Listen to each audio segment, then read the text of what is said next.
I would like, on behalf of myself and my family, my constituents, and the team I led as governor, to thank and appreciate all of you for this honor that you have all bestowed on me. Most of what you read about relates mainly to my service as governor and how I exercised power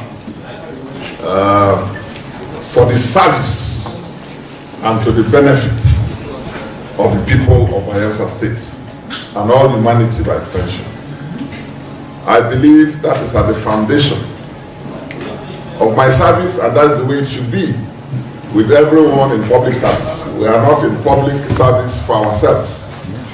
We are in public service for the people. And that's what I've tried to show in any responsibility given to me. My personal creed has always been service to man and serving God. And that when you serve man well, by serving man well, you are in fact serving God. I used to say as governor for 8 years, he served God well, who served man well. So what you have heard, and most of what you have recounted here, relates to how I serve God by serving man. That's also part of what I'm doing here in the National Assembly. Standing by the truth, standing by what is right, standing by what is fair, and ensuring that you, the people, get the benefit of the power and service we give in your name and on your behalf. We are not in this for ourselves. We are in this for you, the people, and for God, to whom we are all accountable. I will also, because you talked about my lifestyle, which remains simple and modest and quiet, thank my landlord, because you referred to that, a very well-known personality in Nigeria who accommodated me for almost 15 years. 8 years as governor and 6 years as senator after governorship.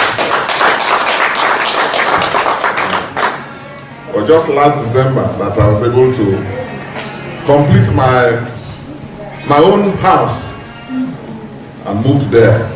So I thank Alhaji Kingibe for his understanding, for keeping me. Sometimes it's not easy in this country, in our type of society where everybody is brushed with the same thing, and it's a tough environment to serve.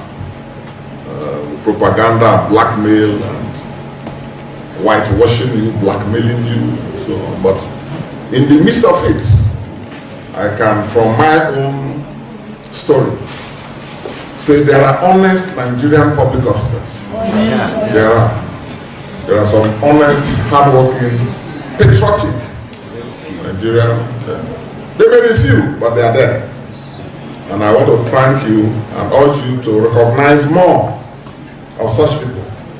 They are there in all walks of life.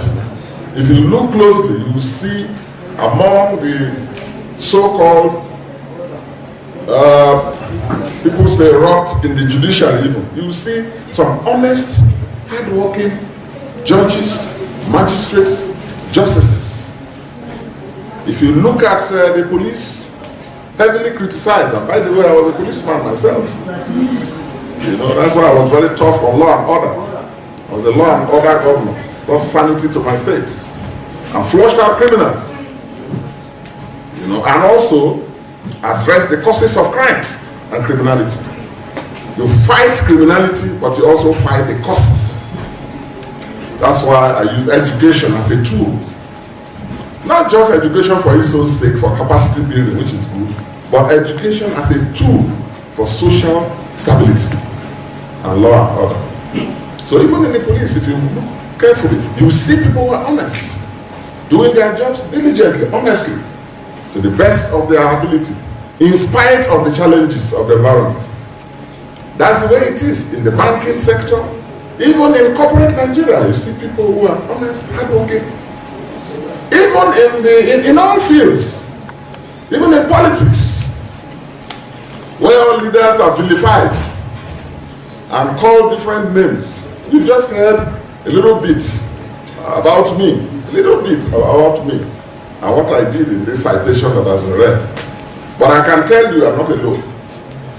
There are hardworking people who live as governors after a year or two, struggle to pay children's school fees, struggle to meet their bills, you know, and like that.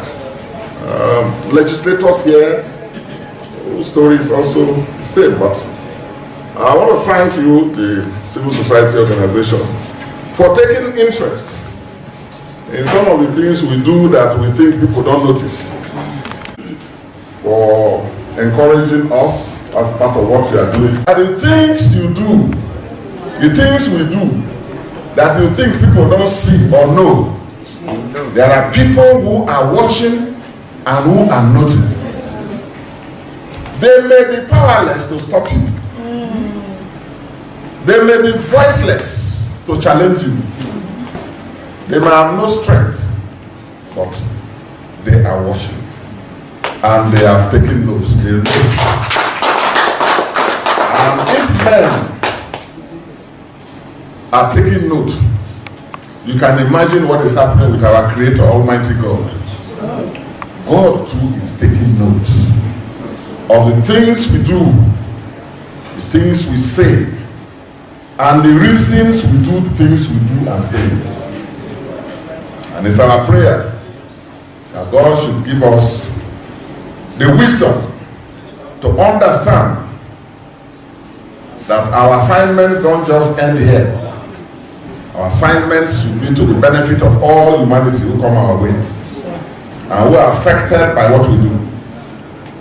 But our assignments are also noted and observed by our Creator, the owner of the heavens and the earth and all therein, who is the author of all life, both great and small. These are the things that have guided me in daily life.